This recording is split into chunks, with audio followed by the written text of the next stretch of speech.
कुमार एक कथित ऑडियो को लेकर विवादों में फिर आ गए हैं। उनका एक ऑडियो वायरल हुआ है। वहीं तीसरी तस्वीर है छत्तीसगढ़ की, जहां महंगाई से जूझ रही जनता को बिजली ने बड़ा झटका दिया है। मध्य प्रदेश में तबादलों की तारीख एक बार फिर 30 मई तक के लिए बढ़ा दी गई है।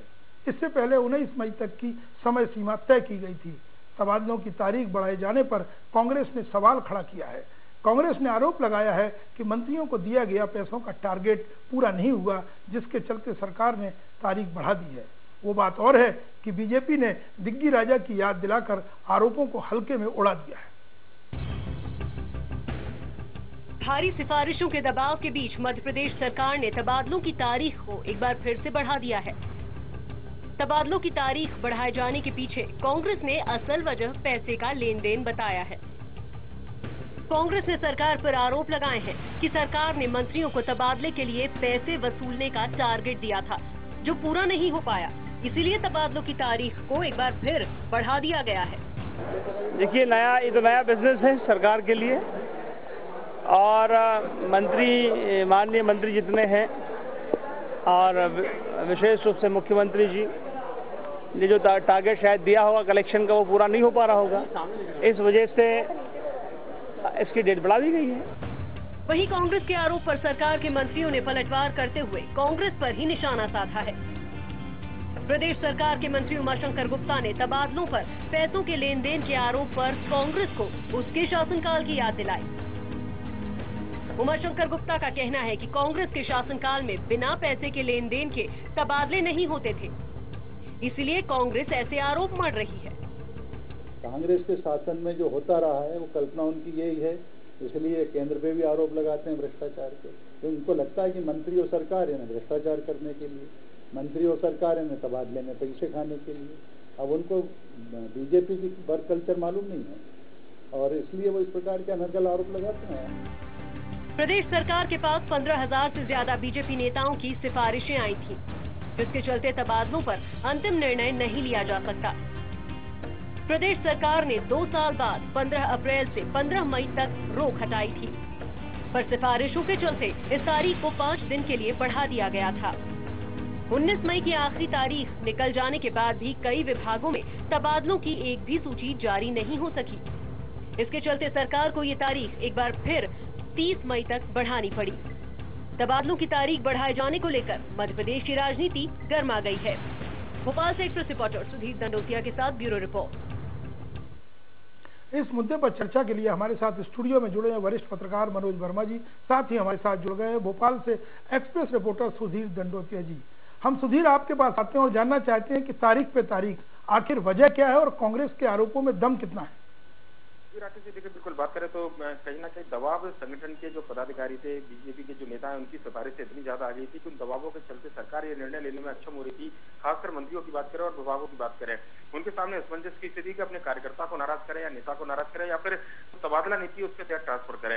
यही कारण था कि 2-3 बार लिस्ट बनी, उसके बाद कैंसिल कर दी गई और मनचाही पोस्टिंग और सिफारिश के लिए नेताओं की एक लंबी लाइन, बड़े बड़े नेताओं की जो सिफारिशें थी वो मंत्रियों के पास पहुंची थी। यही कारण था कि कोई लिस्ट जारी नहीं की गई। पैसे के लेन देन की बात की अगर बात करें तो ये तबादले के समय जो हमेशा चर्चा रहती है कि पैसे लेन देन के बाद में तबादले किए जाते हैं, पर लेकिन सरकार के लिए कोई नई बात नहीं है। तारीख चूंकि इसी सरकार ने मुकर्रर की थी, 2 साल के बाद बैन हटा था, 1 महीने की तारीख इसी सरकार ने मुकर्रर कर दी। अगर शुरुआत में मुख्यमंत्री चाहते तो हो सकता था कि 2 महीने के लिए पूरी रोक को हटा सकते थे। तो ऐसे में तारीख बढ़ाए जाने को लेकर आश्चर्य नहीं करना चाहिए, पर लेकिन 1 महीने का समय भी पर्याप्त होता है। कहीं ना कहीं सवाल ये उठ रहे हैं कि चलिए सुधीर जी, आप हमारे साथ जुड़े रहिए। हम मनोज वर्मा जी से जान लेते हैं। मनोज जी, जो स्थिति सामने आई है, एक बार फिर तारीख बढ़ाई गई है, आखिर वजह क्या है? अधिकारियों और मंत्रियों के बीच में तालमेल का अभाव है या कार्यकर्ताओं का दबाव कुछ ज्यादा है? देखिए, इसमें दोनों चीजें। एक तो हमको देखना होगा कि जैसे मध्य प्रदेश में विधानसभा, लोकसभा और इसके बाद नगरीय पंचायत के चुनाव में भारी तादाद में भारतीय जनता पार्टी को ये सदस्य जीते हैं। तो इतने बड़े लेवल पर जब जीतने के बाद एक तो उनका प्रेशर है, उनके मनपसंद अधिकारियों को पोस्टिंग कराना चाह रहे हैं, नगरीय निकाय में हो, छोटी जगह हो, जिले में हो या संभाग में हो। दूसरा, इसमें अधिकारी और नेताओं का भी तालमेल का अभाव दिख रहा है, मंत्रियों का, कई अधिकारियों ने सूची बना ली है तो मंत्री को समय नहीं है, मंत्रियों के पास सूची रखी हुई है तो अधिकारियों के कहने पर उसमें काटछाट जारी है। लेकिन मनोज जी, सवाल ये खड़ा होता है कि जो तबादले हो गए हैं, अब जिनके नाम घोषित हो चुके हैं, क्या उनको कमबैक करने का मौका मिलेगा? किसी नाम पर आपत्ति है तो दोबारा स्थानांतरण कैंसिल हो सकते हैं, क्योंकि समय सीमा फिर बढ़ गई है। जी बिल्कुल, तबादलों के दौर में हमेशा ये होता है कि एक बार ट्रांसफर हुआ, फिर एक लिस्ट आती है कि इनका कैंसिल, दूसरी जगह ट्रांसफर हुआ, तो इसमें जो लेन देन के बातें हैं, इसमें कहीं ना कहीं फिर ये आरोप लगने शुरू होते हैं कि ये इसका रोका इसलिए गया फला अधिकारी का ट्रांसफर, या इसको दूसरी जगह किया इसलिए गया कि इसमें पैसों का लेन देन हुआ। तो सुधीर जी, हम आपके पास आते हैं, जैसे मनोज जी कह रहे हैं कि बड़ी संख्या में चुनाव जीत कर आए हैं, भाजपा के जो जनप्रतिनिधि है उनका दबाव है, लेकिन भाजपा में एक सिस्टम काम करता है, कहीं ना कहीं वो सिस्टम को तोड़ते हुए ये बात कहीं ना कहीं वो सिस्टम टूटा है, इसलिए ये स्थिति बनी है क्या? देखिए राकेश जी, बिल्कुल बात करें, अपेक्षा बहुत ज्यादा है, खासकर उन कार्यकर्ताओं की जो ना संगठन में जगह पा सके, ना कुछ किसी पद पर उनको कहीं एडजस्ट किया जा सका। ऐसे में वो कार्यकर्ता जो कहीं ना कहीं बीजेपी के लिए वोट मांगने निकले थे, उनके चाहने वाले या फिर उनके जो जानने वाले हैं, अगर उनके तबादलों की लिस्ट उनके पास में आती है, उनसे कहा जाता है कि हमारा तबादला फला जगह हो गया, आपकी सरकार, आप ये काम करवाइए, तो निश्चित तौर पर कार्यकर्ता के ऊपर दबाव होता है, नेताओं के ऊपर दबाव होता है। और इस तरीके के सिफारिशी, ये कोई नई बात नहीं है, हमेशा सालों से चली आ रही है कि सिफारिशी खत लिखे जाते हैं, पर लेकिन इस बार की सिफारिशें इतनी ज्यादा हो गई, चूंकि बड़ी संख्या में कार्यकर्ता बीजेपी मेजोरिटी के साथ जीत के आई, और नगरीय निकाय से लेकर अगर बात करें लोकसभा तक, इस समय मध्य प्रदेश के अंदर पूरी बीजेपी छाई हुई है। बात वही है जो मनोज जी कह रहे हैं कि बड़ी संख्या में चुनाव जीत के आए हैं, भाजपा के कार्यकर्ता वो नेता बन गए हैं। मनोज जी, लेकिन राजधानी भोपाल में मंत्रियों के बंगले पर जो चहल पहल बढ़ी है, भाजपा कार्यालय में बढ़ी है, बल्लभ भवन की तरफ लोग रुख कर देते हैं, लेकिन कहीं लगता नहीं है कि जो असली मुद्दा वो है कि सभी जगह सरकार है, केंद्र में, यहाँ और नगरीय निकाय में, भाजपा के सामने बड़ी चुनौती विकास की है। अगर वो तबादलों में ही उलझी रहती है तो वो विकास का एजेंडा कैसे आगे बढ़ेगा? देखिए, दो चीजें है ना उसमें, अगर भोपाल में इसलिए परिक्रमा बढ़ रही क्योंकि मंत्री अपने इलाकों में है नहीं, वो राजधानी में डेरा डाले हैं, तो निश्चित रूप से भीड़ वहां लगना है। दूसरा, जो बरसों से परंपरा रही है, तो अधिकारियों और कर्मचारियों को जो लंबे समय से सरकारी नौकरी में या जिनको अभी 3 या 5 साल या 8 साल हुए हैं, उनको ये पता है कि जिले से हमारा कुछ नहीं होगा, जो कुछ होना राजधानी में। तो इसका फायदा उठाने के लिए कई दलाल लोग सक्रिय हो जाते हैं, जो जिलों तक होते हैं, वो भी कई बार झांसा लेकर भोपाल ले आते हैं। इसको लेकर कई बार विवाद की स्थिति होती है, जैसे आज ही एक भोपाल में एक मंत्री के बंगले पर एक इंजीनियर के साथ मारपीट हुई, उसके कारण यही होता है। लेकिन मनोज जी, जो फोन टैपिंग की बात आ रही थी और मुख्यमंत्री ने स्वयं कहा था कि सावधान रहें, मंत्री खास तौर से कहीं कोई उनको उलझा सकता है, ये बात क्या इस तबादला के समय भी मौजूद बैठती है? देखिए, वो तो सब चीज़ों में लागू होती है ना, जहाँ भी अगर लेन देन की बात है। बाकी तो मंत्रियों की अगर फोन टेप रिकॉर्ड होते हैं, लेकिन वो अधिकारियों को अगर निर्देश दे रहा है, कार्यकर्ताओं से बात कर रहा है जिसमें कोई गड़बड़ नहीं है, जिसमें कोई लेन देन की आशंका नहीं है, तो ऐसी स्थिति में उनको तो फोन टेप की चिंता ही नहीं करना चाहिए। लेकिन अगर मुख्यमंत्री ने ये कहा है कि आप सतर्क रहें, इसका मतलब है कि कुछ ना कुछ ऐसी गड़बड़ियाँ हो रही हैं इस सरकार में, जिसकी शिकायतें मुख्यमंत्री तक भी पहुँच रही हैं। चलिए सुधीर जी, बहुत बहुत शुक्रिया हमसे चर्चा में जुड़ने के लिए। तबादलों को लेकर कांग्रेस के आरोप और सियासत अपनी जगह है, लेकिन कोई तो बात होगी जो तारीख पे तारीख मुकर्रर की जा रही है, चाहे फिर वो मंत्रियों और अधिकारियों के बीच न बन पा रहे तालमेल की हो, या फिर सिफारिशों को तवज्जो देने को लेकर ही क्यों ना हो। सवाल ये खड़ा होता है कि आखिर एक बार फिर तारीख बढ़ने से क्या वो नेता और कार्यकर्ता संतुष्ट हो जाएंगे जो मन चाहे कर्मचारियों की पदस्थापना को लेकर दबाव बनाए हुए हैं, और इस बात की गारंटी आखिर क्या है कि जिला स्तर पर समन्वय बनेगा और विकास के एजेंडे को आगे बढ़ाया जा सकेगा। खैर, वक्त हो चला है एक छोटे से ब्रेक का, और ब्रेक के बाद जब लौटेंगे तो दिखाएंगे एम्स के डायरेक्टर की गंदी बात।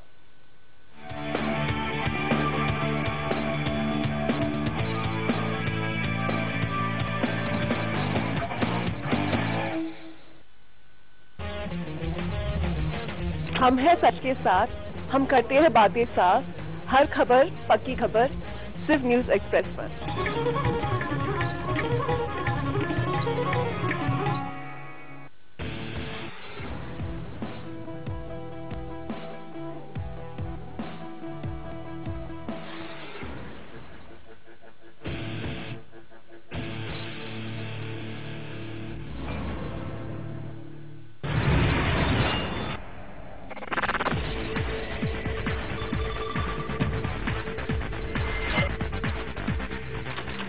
जहां दिखेगी हर खबर सबसे पहले। यार, आपको पता दिन दहाड़े लड़की को अगवा कर लिया? मालूम है। अरे बाबूजी, पता है आपको 30 लोग मर गए बस पलटने से। पता है। फिर 2 मंत्री झूठ से तो पकड़ा गया। पता है भाई। आपको हनीफ पता है? कहाँ देखा? आपने नहीं देखा? News express.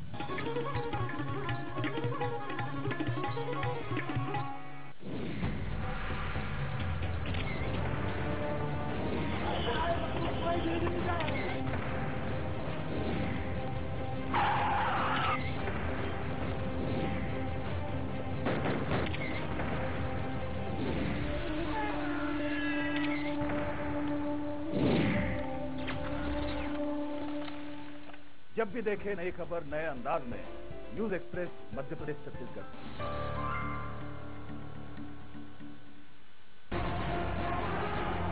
अब सामने आएगा असली सच।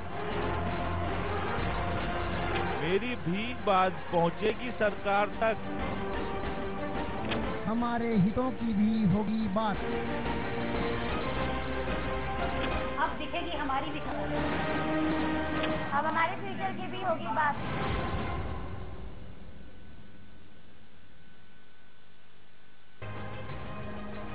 शहर से लेकर गांव तक, किले की प्राचीर से महल के गुंबदों तक, आपको रखे सबसे आगे, सबसे तेज।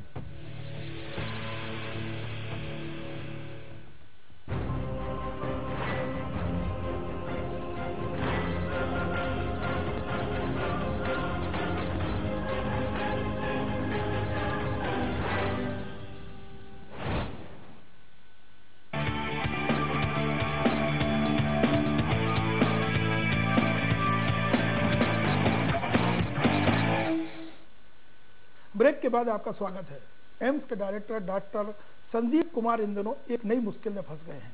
एम्स के निर्माण कार्य और नियुक्ति में होने वाले घोटालों से घिरे एम्स के डायरेक्टर का अब एक ऑडियो टेप सामने आया है, जिसके कारण सवालों के घेरे में वो आ चुके हैं। मंत्री और आईएएस अफसरों के अलावा स्वास्थ्य मंत्रालय को इस टेप में वो कोस रहे हैं। अखिल भारतीय आयुर्वेदिक संस्थान भोपाल के डायरेक्टर डॉक्टर संदीप कुमार एक कथित ऑडियो टेप को लेकर विवादों में घिर गए हैं।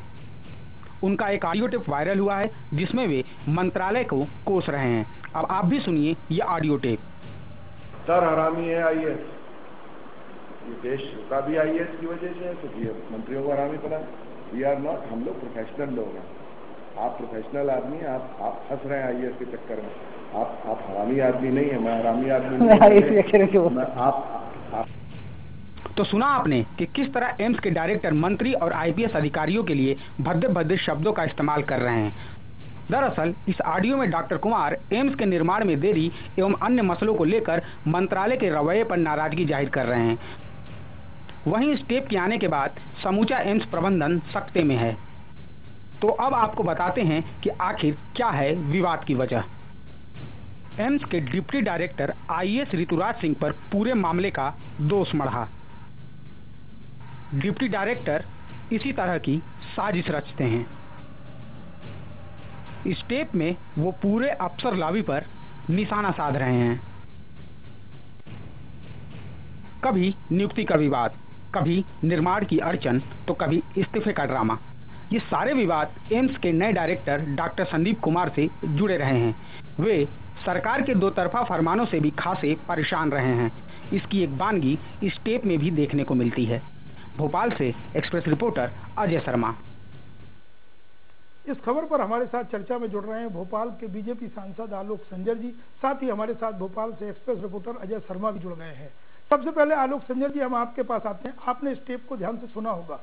आखिर जो टिप्पणी सुनने को मिली है वो कहाँ तक उचित है एक जिम्मेदार अधिकारी द्वारा? नहीं, दो चीजें हैं राकेश भैया इस मामले में। मेरे को ऐसा लगता है क्योंकि मैंने अभी आपके टेलीविजन के माध्यम से ही जब फोनों मैंने सुना उसको, तो ये इसमें कितनी सत्यता है मैं इससे बिल्कुल परिचित नहीं हूँ। कोई बात नहीं। दूसरी चीज यदि इन्होंने यदि ऐसा कहा है तो वाकई एक आश्चर्यजनक बात है। कितने बड़े पद पर बैठकर सरकार को या किसी आईएएस अधिकारी के संदर्भ में किस तरह की टिप्पणी करना, हो सकता है कोई संगठन उनके सामने हो, लेकिन चूंकि ऑडियो टेप कहा कि किसी ने मैनेज किया, ये गॉड नोज, ये हमको जानकारी इसकी नहीं है। इस संदर्भ में मैं यही कह सकता हूँ कि हमको जो भी काम करना है उसको बहुत ईमानदारी निष्ठा से करना है, क्योंकि ऐसी संस्था है जहाँ बहुत सारे लोग देख रहे हैं। आज जहाँ मध्य प्रदेश के अनेक पीड़ित लोग वहाँ पर पहुँचते हैं और वो पूरी चिंता करते हैं कि एम्स अच्छे से अच्छा बन जाए। हम लोग भी इसी बात की चिंता करते हैं कि एम्स बहुत जल्दी अच्छा हो, वहाँ पे सारी सुविधाएं हमको मिले, यहाँ पे जो प्रदेश से जो दिल्ली के लोग मरीज जाते हैं उनको तो सुविधा। आलोक जी, आप चाहेंगे कि इस टेप की सत्यता है या नहीं है, इसकी जांच तो कम से कम की जाए? नहीं, निश्चित रूप से इस टेप में यदि उन्होंने कोई ऐसी बात कही है तो उसकी जांच होनी ही चाहिए। तो बतौर सांसद आप इसमें कुछ हस्तक्षेप करना चाहेंगे? अभी मैं कल इसको संज्ञान में पूरी बात लाता हूँ, क्योंकि अभी हाल ही मेरी जानकारी में ये बात आई है आपके निश्चित तौर पर न्यूज एक्सप्रेस ने आपको ये जानकारी दी है। आलोक जी, आप लाइन पे छोड़ रहिए, हमारे साथ तो संवाददाता हैं अजय जी। अजय जी, ये पूरा मामला क्या है? आलोक जी लाइन पर हैं, आप बताएंगे। राकेश जी, पूरे मामले की शुरुआत पिछले एक पखवाड़े से होती है। पिछले 15 दिनों से डॉक्टर संदीप कुमार के 3 ऑडियो टेप वायरल हुआ है। मैं आपको बताऊंगा, एक ऑडियो टेप में वो कहते हैं, जो हमारे पास अभी उपलब्ध नहीं है राकेश जी, एक ऑडियो टेप में वो कहते हैं कि भ्रष्टाचार से मैं बहुत ज्यादा त्रस्त हूँ, एम्स में तरह तरह की जांचें हो रही हैं, सरकारी लाल फीताशाही इतनी हावी हो रही है एम्स पर कि मैं यदि मैं खुले हाथ से काम कराना भी चाहूँ तो नहीं करा पाता हूँ, इससे सैंक्शन कराऊं, उससे पास जाऊँ, यानी कुल मिला के वो चलिए, उसमें उनके दर्द है, उनकी एक सीमाएं हैं।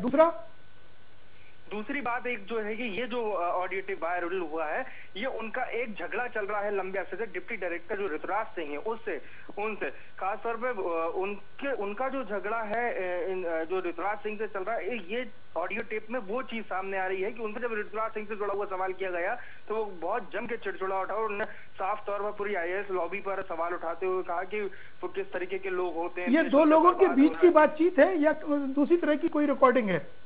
ये एक अन्य व्यक्ति के द्वारा जब उनसे जानकारी चाही गई राकेश जी, ऋतुराज सिंह और ये संदीप कुमार के बीच की बिल्कुल बातचीत नहीं है, ये एक अन्य व्यक्ति के द्वारा बातचीत की गई है जो निश्चित तौर पर मामला उलझा है। और सही प्रतिक्रिया आलोक संजर जी ने दी है कि ये जांच के दायरे में आएगा, वो हस्तक्षेप कर रहे हैं। लेकिन इससे आपको लगता नहीं कि एक नया बवाल खड़ा हो गया एम्स की ओर? सभी लोग, सबकी नजर है। जी हाँ, बिल्कुल। एम्स में कई अभी पिछले दिनों CBI को जांच जो नियुक्तियां हुई हैं एम्स में, उनको लेकर विवाद रहा है। निर्माण में जो बजट आवंटन है उनको लेकर जांच की जा रही है। कई सारे मामलों में राकेश जी एम्स को लेकर जांच के जो शिकंजे कई सारे कसते जा रहे हैं और इन सब की आज कई अधिकारियों तक एम्स के पहुंच रही है। चलिए अजय जी, आप लाइन पे जुड़िए। आलोक जी, हम आपसे ये जानना चाहेंगे, अगर इस मामले में कहीं गंभीरता नजर आती है, जो कुछ सामने आया है, तो फिर आप रिएक्शन के साथ एक्शन की बात भी करेंगे? निश्चित रूप से मैं एक जनप्रतिनिधि होने के नाते, एम्स की गवर्निंग बॉडी के सदस्य होने के नाते भी मैं ये बात संज्ञान में आई है तो इस विषय पर कल जानकारी दूंगा तो संबंधित अधिकारियों से चर्चा करूंगा और दिल्ली में भी यदि माननीय स्वास्थ्य मंत्री से बात करनी पड़ी। चलिए हमारे स्टूडियो में मनोज वर्मा जी हैं। आलोक जी, हम जान लेते हैं। आलोक जी कह रहे हैं कि इस मामले की गहराई तक जाएंगे और केंद्रीय स्वास्थ्य मंत्रालय को भी पत्र लिखकर इसकी जानकारी देंगे। मनोज जी, अगर ऐसे मामले सामने आते हैं जिसमें अधिकारी और जनप्रतिनिधि के बीच में तालमेल को लेकर तो सवाल वैसे भी उठते, लेकिन दोनों को निशाने पर ले रहे, तो आखिर वो एम्स के डायरेक्टर क्या संदेश दे रहे हैं? देखिए राकेश जी, मध्य प्रदेश में एम्स की शुरुआत जो खुलना था वो अटल बिहारी वाजपेयी की पहली सरकार ने घोषित किया था, जिसको लगभग 4 सालों में बनना था। लेकिन 15 साल बाद भी एम्स की स्थिति ये है कि आउटडोर फैकल्टी मिल रही है, फैकल्टियों की कमी है, इलाज मिल नहीं रहा है, डॉक्टरों की कमी है। तो इतने लंबे समय 15 साल में भी इस बिल्डिंग का तैयार नहीं होना, अस्पताल का पूरी तरह से खुलना नहीं, ये बताता है कि कहीं ना कहीं लाल फीताशाही और नौकरशाही के कारण ही इसमें विलंब हो रहा है। तो उन्होंने जो ये बात कही है डायरेक्टर ने, एक उच्च पद पर है वो, तो जिस भाषा का उन्होंने उपयोग किया उसे कतई उचित नहीं कहा जा सकता है, लेकिन इसमें उनकी एक पीड़ा झलकती, हमको उसको भी ध्यान देना चाहिए। चलिए अजय जी, बहुत बहुत शुक्रिया जानकारी देने के लिए। और सांसद आलोक संजर जी भी हमारे साथ चर्चा में जुड़े, हम आपको भी धन्यवाद देना चाहेंगे। अधिकारियों और नौकरशाहों के बीच आरोप प्रत्यारोप नए नहीं है, लेकिन यदि एम्स के डायरेक्टर के निशाने पर ये दोनों एक साथ आ जाए तो सवाल खड़ा होना लाजमी है। आखिर वजह क्या है? जिम्मेदार पद पर बैठे संदीप कुमार को इतनी तल्ख टिप्पणी करना पड़ी, लेकिन बड़ा सवाल यह है कि उनकी ये सोच किस हद तक जायज है। सवाल यह भी है कि इससे एम्स का भला क्या होगा और क्या एम्स पहुंचने वाले मरीजों का भी भला हो पाएगा। खैर, वक्त हो चला है एक छोटे से ब्रेक का, और ब्रेक के बाद देखेंगे कहां लगेगा महंगाई में बिजली का झटका।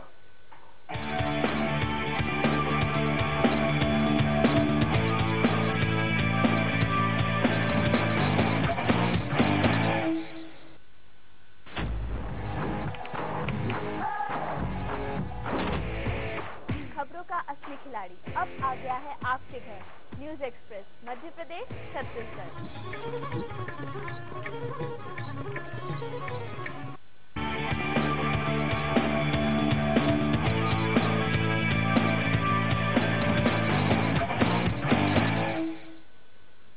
के बाद एक बार फिर आपका स्वागत है।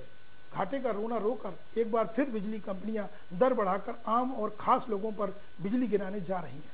तारीख अभी तय नहीं है, लेकिन इस बात की संभावना है कि 24 मई के पहले नियामक आयोग नई दरों का ऐलान कर सकता है।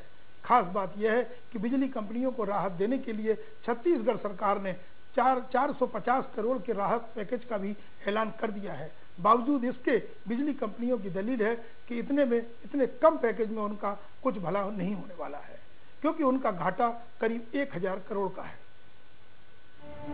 अब टीवी देखना होगा और महंगा, बल्ब की रोशनी होगी महंगी, कूलर एसी की हवा भी होगी महंगी, क्योंकि बिजली की दर करने वाली है बेचैन। जी हाँ, बस चंद घंटों का फासला बचा है जब बिजली विनियामक आयोग अपनी नई कीमतों को लेकर आम लोगों को खास फरमान सुनाने वाला है। तारीख तो तय नहीं हुई है, लेकिन इतना तो तय है कि इसी सप्ताह से बिजली की नई दरें लागू हो जाएंगी। खास बात यह है कि सरकार विद्युत वितरण कंपनी को 450 करोड़ की सब्सिडी देने की तैयारी कर चुकी है।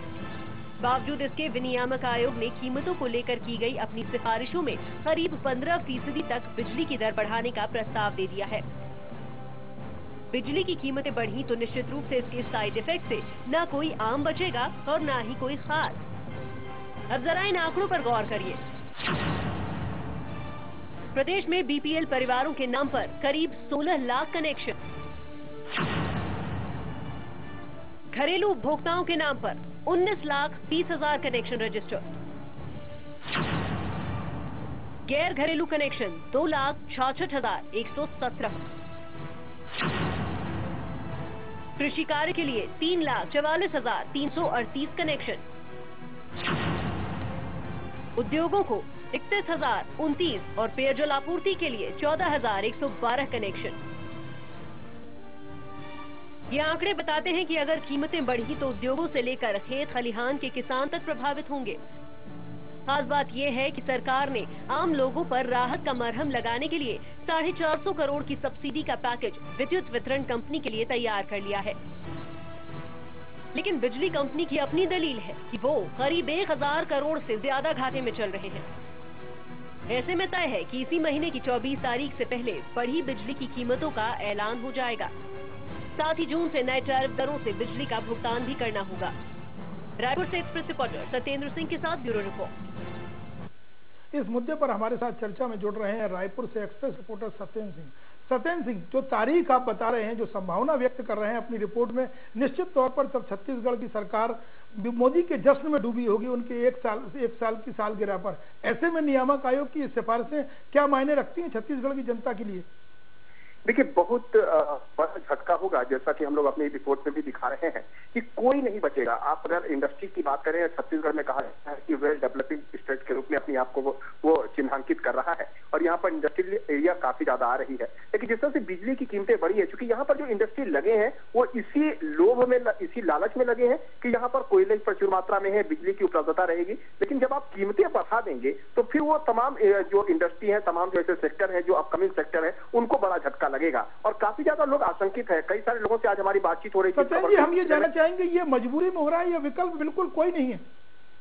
हमें लगता है कि सरकार की दूरदर्शिता की वजह से है। विकल्प तो है, सरकार के पास कई सारे ऐसे हैं जहां पर जो पावर सेक्टर जो है वो बनकर तैयार है, लेकिन उनको तो चालू करने के लिए सरकार की एक ठोस रणनीति होनी चाहिए और ठोस रणनीति नहीं है। जाहिर तौर पर बात है, कई सारे ऐसे सेक्टर है, कई सारे ऐसे पावर जो डेवलपिंग जो सेक्टर है वो बनने के बावजूद अब तक चालू नहीं हो पाए हैं। अगर वो प्लांट चालू हो जाए तो निश्चित रूप से काफी ज्यादा उत्पादन बढ़ेगा तो उसका फायदा जनता को मिलेगा। चलिए मनोज जी, आपसे जानना चाहेंगे, मध्य प्रदेश में भी कई ऐसे मौके आए जब बिजली के दाम बढ़े हैं, फिर जनता उसको भूल गई। छत्तीसगढ़ की ये रिपोर्ट कुछ और ही कहानी कह रही है। देखिए राकेश जी, बिजली कंपनियों की तो एक तो मोनोपोली है, लेकिन इसके बावजूद सबसे बड़ा जो घाटा उनको होता है वो लाइन लॉस होता है वो ट्रांसमिशन में, जो कि कई जगह पर 36% तक है। मतलब बिजली चोरी इस हद तक हो रही है, तो जिसका खामियाजा बिजली कंपनी अपनी गलतियों का खामियाजा उन उपभोक्ताओं पर थोपती है बिजली की दरें बढ़ाकर, जो ईमानदारी से अपना बिल भरते हैं। तो एक तो सबसे पहले तो बिजली चोरी के खिलाफ एक कड़े कदम उठाना चाहिए, वो चाहे छत्तीसगढ़ हो, चाहे मध्य प्रदेश हो, चाहे राजस्थान हो। इसका खामियाजा उन लोगों को बिल्कुल नहीं भुगतने देना चाहिए, जनता को, जो ईमानदारी से अपना बिल चुकाते हैं। दूसरा, लाइन लॉस में सबसे ज़्यादा नुकसान होता है कि बरसों पुरानी तारें हैं, ट्रांसफार्मर पुराने हैं, उसको लेके कंपनियां कभी ये पॉलिसी नहीं बनाती है कि हमको ट्रांसफार्मर नहीं लगाना है, लाइन बदलना है। सत्येंद्र से जानना चाहेंगे कि आखिर क्या जनता ने कोई मानस बना लिया है इस सबको सहन करने का, या कहीं ना कहीं कांग्रेस की आड़ में ये विरोध देखने को मिल सकता है, जैसा कि कुछ दिन पहले ये विरोध सामने आया था? देखिए राकेश जी, विकल्प क्या है जनता के पास? जनता सिर्फ और सिर्फ अपनी बात को, उनको पता है कि अगर कांग्रेस की भी सरकार आएगी तो वो इसी तरह की काम करेगी। हमें नहीं लगता कि जनता कांग्रेस की सरकार इसी का फायदा उठा रही है। सत्येंद्र जी, आपका बहुत बहुत धन्यवाद चर्चा में जुड़ने के लिए। ये पहला मौका नहीं है जब नियामक आयोग की आड़ में आम जनता की जेब हल्की की जा रही है। अरविंद केजरीवाल को लेकर बीजेपी की रमन सरकार कुछ भी कहे, लेकिन छत्तीसगढ़ की जनता की ये जरूर अपेक्षा होगी कि वो केजरीवाल के दिल्ली फार्मूले से कुछ न कुछ जरूर सीखे, जिससे उन मतदाताओं को राहत मिल सके जिसने रमन सिंह के नेतृत्व में 1 नहीं 2 नहीं 3 बार चुनाव जिताया है। सत्येंद्र जी के साथ साथ मनोज जी को भी हम इस चर्चा में जोड़ने के लिए बहुत बहुत धन्यवाद देना चाहेंगे। आज के एजेंडे में इतना ही, कल फिर आपसे रूबरू होंगे, तब तक के लिए मुझे इजाजत दीजिए। नमस्कार।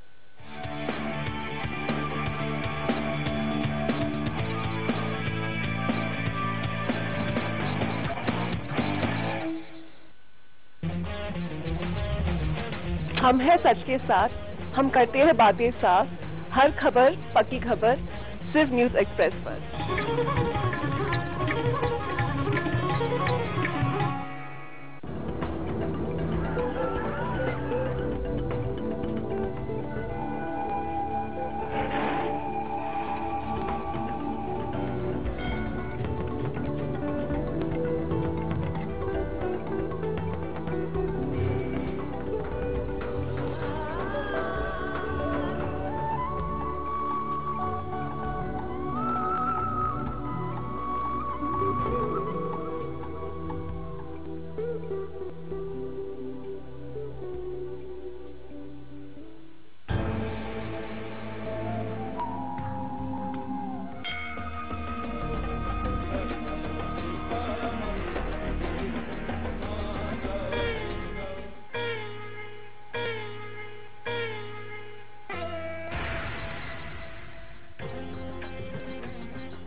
नमस्कार, सुपरफास्ट एक्सप्रेस में आपका स्वागत है। आपके साथ में श्रीकांत। खबरों की शुरुआत करेंगे खटाखट अंदाज में। समूचा प्रदेश इन दिनों लू की चपेट में है। भीषण गर्मी और गर्म लपटों से राजधानी सहित पूरा प्रदेश झुलस रहा है। गर्मी का असर ऐसा है कि सुबह चलने वाली हवाएं भी राहत नहीं दे पा रही है। वहीं कल शाम से चलना शुरू हुई तेज आंधी आज भी लोगों पर कहर बनकर टूटने वाली है, जिसे लेकर मौसम विभाग ने लोगों को सतर्कता बरतने के निर्देश दिए। वहीं दूसरी ओर सुबह 10:30 बजे ही शहर का तापमान 45 डिग्री सेल्सियस पर पहुंच गया। छत्तीसगढ़ में आसमान से सूरज आग उगल रहा है। मौसम विभाग के मुताबिक उत्तरी पश्चिम हवाओं के चलते ये हालात बने हैं। मौसम विभाग ने बताया कि आज का दिन छत्तीसगढ़ का सबसे गर्म दिन रहा। वहीं राजधानी रायपुर का तापमान 44.4 डिग्री रहा। वहीं दुर्ग और पेंड्रा रोड पर तापमान भी 42 डिग्री के आसपास है। बिलासपुर का तापमान 40 डिग्री सेल्सियस पर पहुंच चुका है। अंबिकापुर का 40.7 डिग्री और जगदलपुर का तापमान 38.9 डिग्री सेल्सियस पर पहुंच गया है। सागर में तेज आंधी और तूफान का दौर जारी है, जिसकी वजह से जिले के कई स्थानों पर पेड़ उखड़ गए हैं तो कई घरों के छप्पर भी उड़ गए।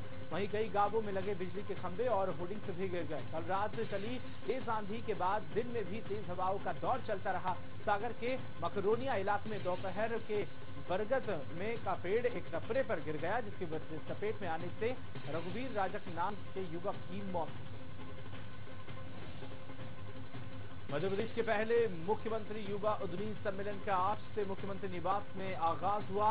सीएम शिवराज सिंह चौहान साल 2014 से 2015 में इस योजना के 995 हितग्राहियों से रूबरू हो रहे हैं। कार्यक्रम की अध्यक्षता मंत्री यशोधरा राजे सिंधिया ने की।